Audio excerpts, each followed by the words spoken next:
Good, hello, welcome to Onion Skin. I have a fun little Toon Boom tutorial for you today using Harmony Essentials, the baseline version, so anyone can follow along. Isn't that nice? Now you've probably seen from the thumbnail, we're going to be making a Snek. So I'm going to pop in a fresh color card, make sure the drawing is separated from it, insert a new drawing, making sure these timeline controls are indeed active by right-clicking on the timeline and turning on timeline view. This is quite a fun little project because we get to use a lot of the frame-by-frame elements as well as the motion path, the tweening elements, and how they can work together in a quite harmonious way. Harmony. I need to sketch out a couple of things to start. First of all, bumping line thickness up to about 23 and drawing a straight line across the field. So you know, I know where this thing's going to be sliding across. It's going to be made of two different components, a head and a body. Even on a simple character like this, it's good to have a rough layer in there so we can draw pretty risk-free, make sure the shapes are right. Don't be shy to grab sub-selections, nudge them around, or even grab hold of the cutter tool and remove whole sections, twist and skew, transform them around so it'll fit just right. This is going to be our main in-between. So later on, the body will be contorting all the more and down to pretty well a straight line. I'll pop a little face in there. Now we need 3 more layers. Add a new layer down here, and we're going to call them tail, head, and marker. That will come into play a bit later. First things first, turn on the light table on the bottom left of the drawing view. Everything gets faded out. So now with the black and our brush tool, fill in this head. Being very careful in particular that the baseline does not cross over that floor. I'm going to do the same thing for the tail. I'm going to be very careful not to cross over that baseline and keep it as accurately as possible to the rough. 3 wavy, curvy shapes like that it can be difficult. Now, moving down to the timeline, grab everything we have and move it up to frame 2, leaving a gap either side like so. Activate the onion skin controls with the brackets set to 1 either side, and notice the onion skin switches for each individual layer. Turn it on for the rough so we can still see the floor. On frame 1 for the tail, place a dot about here and about here. So this is sort of the midway point-ish. Our goal now is to stretch this tail between this point and this point, with this being the in-between. This first one's quite simple. It's just a straight line all the way across. Remember to hold the shift key down and your line can become straight like that and then pick back up when you let it go. Very, very handy feature. If I let go and quickly tap back down on the shift key again, I can get subtle curves. Well, subtle-ish. This part will still need to touch the ground, but will it be halfway again? No, it'll be more around here, 1/4.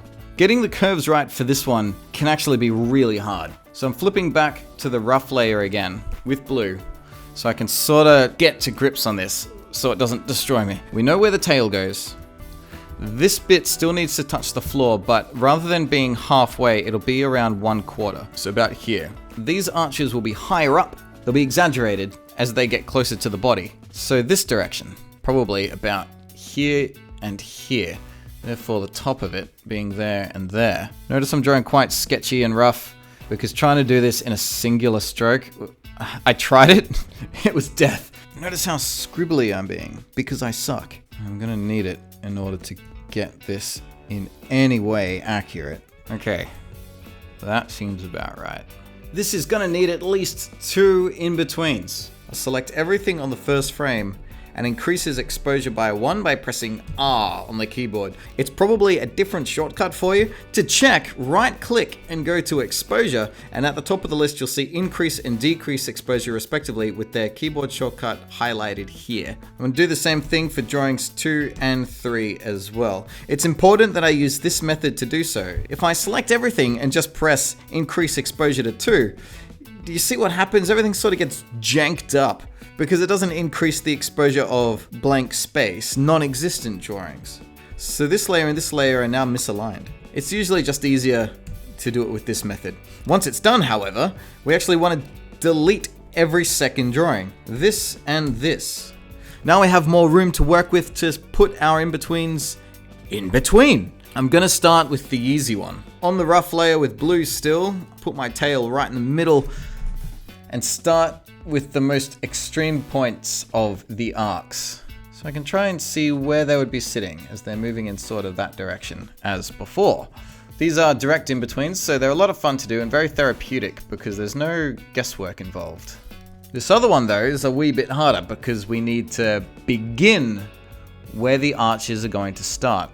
So as before, mark out the in-between spot for where the tail is going to be, but in order to figure out, like, do the arcs, do they go there? Do they go over here somewhere? How do we know? Well, if we increase the onion skin all the way out here, we can see the arc. So, I guess it should be about here.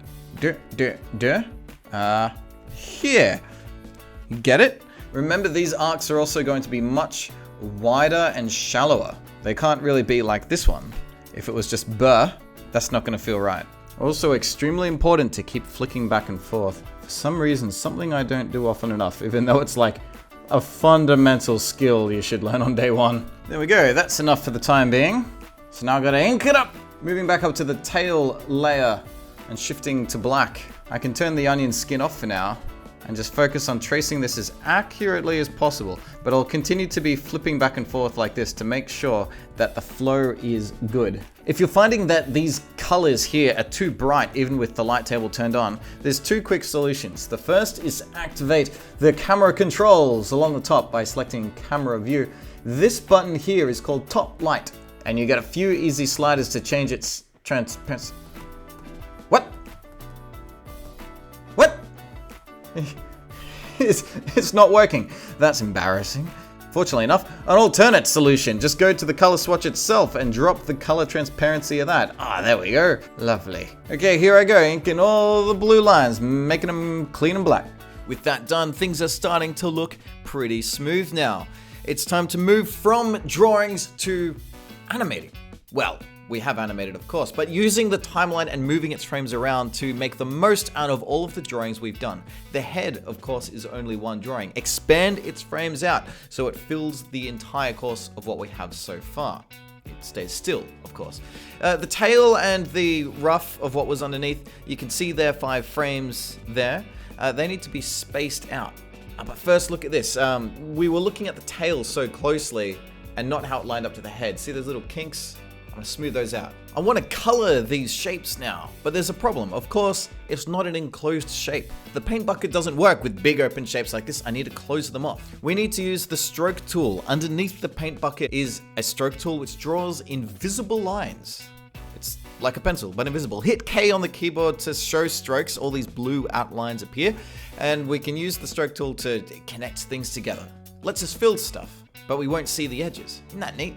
But be careful with where these strokes are placed. Remember, the tail is going to be layered above the rest of the head. So I gotta be careful to draw this line to keep the eye out of the way. That will keep things nice and seamless. Once that's covered across all of the frames, it can be colored like anything else, which isn't much work at all. 5 frames of a tail and 1 of a head. A couple of new swatches by pressing the plus button, make it a bluey green color. But that's just me, do what you want. I'm not going to tell you what to do, except for all the parts where I'm telling you what to do. At this time now, also rearrange the layers so that the tail is above the head. It's time I tell you what that marker layer is all about. Add a blank drawing in on the first frame, pressing that button with an X through the middle. This frame is going to stay blank. It's going to be an indicator for us. These few frames are going to be looped many times as it moves across the screen. As more and more elements start to get involved, it will become just a bit of a mess to look at. How do we know when the animation is looping back to the beginning again? By putting this blank marker frame in, we'll be able to see a bird's eye view of the whole piece and just make it so much easier to look at. We need to make the animation itself a little bit longer. 1 frame each isn't quite enough, so highlight all the frames on the tail layer and press Ctrl 2, Command 2 on a Mac, and the exposure for each frame will be pumped out to 2. You see it's going out to frame 10 here. This will give us adequate time for the animation to play itself out with being over too quickly. Look down here in the bottom left of the camera view. Do you see how they're named tail-1, tail-3, or all sorts of numbers? They're numbered in the order that they are drawn in, not in the order of the timeline. But that's okay. What this means is it's referring back to a reference. We can copy and paste these frames as many times as we want, and we'll always be referring back to the same drawings, which is great. It saves us so much time. We can flip and match and move these drawings around however way we want. So copy all of these frames, and on frame 11, right click and press Paste Special.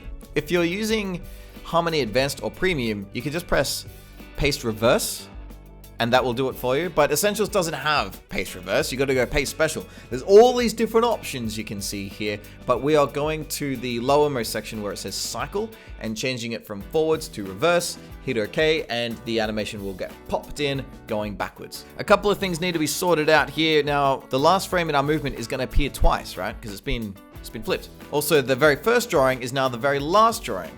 So if we copy and paste stuff, things are going to be repeating in weird kind of ways. We need to clean this up to make it easier to look at. So on this frame here, see where they sort of, it's the same drawing twice, but it's got this split down the middle.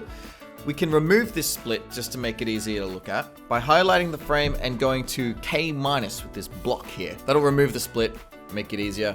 And we see it's now a moment of 4. I'll delete the final 2 frames in the animation and extend the exposure of the first one.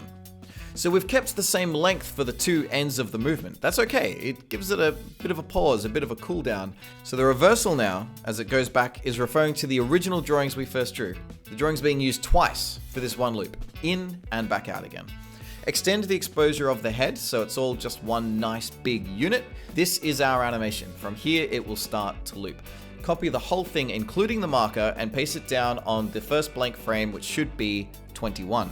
The marker appears there with the kind of split going down the middle, so we can see so well that this animation is happening twice, rather than it just being one big long blah. Move the red bracket on the end all the way out, just ages. We need to make sure that there is more than enough space for this character to slide all the way across the screen, because it's still moving in place, right?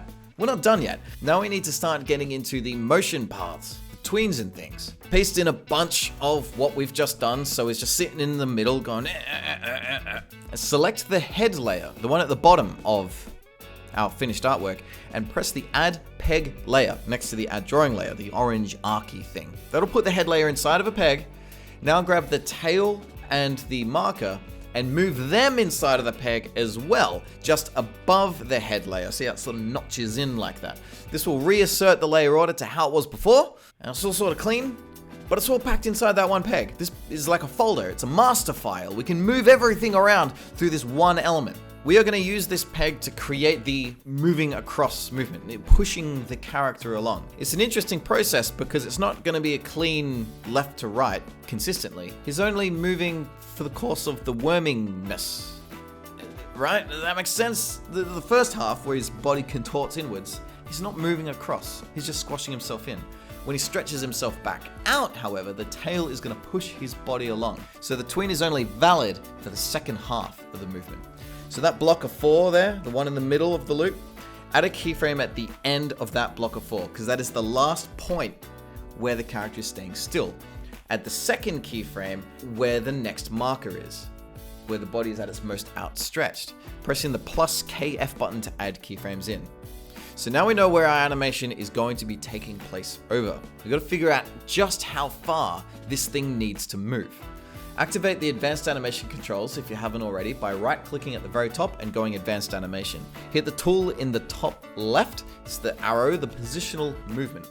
Move its pivot point down to the tip of the tail when it is most outstretched at the marker. Pull the onion skin brackets on the timeline all the way out to the left. It will visually see the entire movement. See how they're the same length. We're going to use the ghosting, the echoes that the onion skin creates to line things up correctly. Notice as I grab this arrow and move the character along, what we have to do here is line the tail up at the end of the movement with the faintest red one, the one furthest in the past.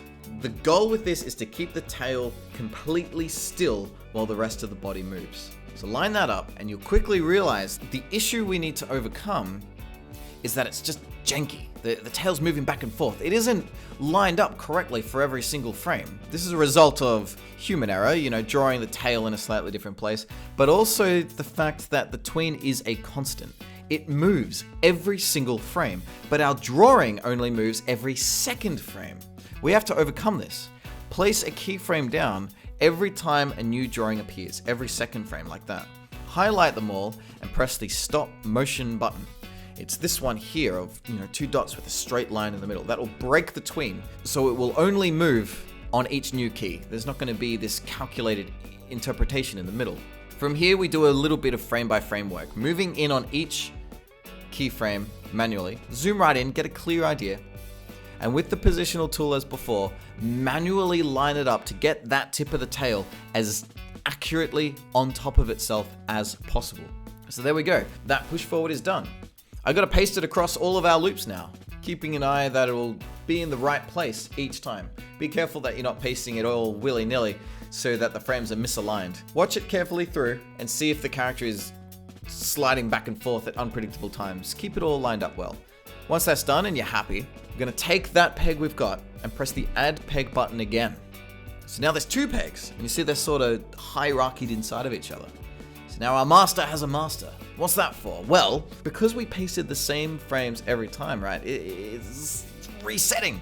The character isn't moving all the way across the screen. It pushes itself forward and then jumps back again. That's no good. We want to make it move all the way across. So this is going to be a thing to cancel out that reset that's happening. So slap a keyframe down on frame 1 and the next one down 1 frame before the movement starts. So just right here. Yeah, just doing what I do. Yeah. Now change the onion skin's brackets to see nothing forwards and only 1 frame backwards. It'll give us a very clear echo to line things up with. It sees where the drawing was still previously, so just line that shape up to be exact. You're gonna have to do it manually for every time it loops. So spend a few minutes going through the beginning of each of these loops, placing a new keyframe in, making the previous one a stop motion, and lining the current one up with that red outline. Shouldn't take very long to do, and when you're done, the character will be sliding all the way across the screen. And there we go, a Snek worming its way across the screen. Now I know snakes don't tend to worm, but remember it's not a snake, it's a Snek. If it's a worming snake, should it be called a snock? What would a snock be like? Hello there. Ugh. But give it a try. Bye!